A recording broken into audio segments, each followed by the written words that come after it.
আসসালামু আলাইকুম। কেমন আছেন সবাই? আশা করছি সবাই ভালো আছেন। তো ভিউয়ার্স, আমি এখানে মুরগির মাংস রান্না করব।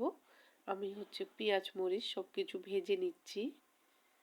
নিয়ে এখানে মাংসটা এড করলাম। আমি এভাবে আস্তে আস্তে একটু করে কষিয়ে নিব। আমি এখানে আদা এড করতেছি, রসুন বাটা, হলুদ হলুদ লবণ মরিচ এগুলো পেঁয়াজের সঙ্গে আগে এড করেছি। আমি এভাবে একটু একটু করে নেড়ে দিব।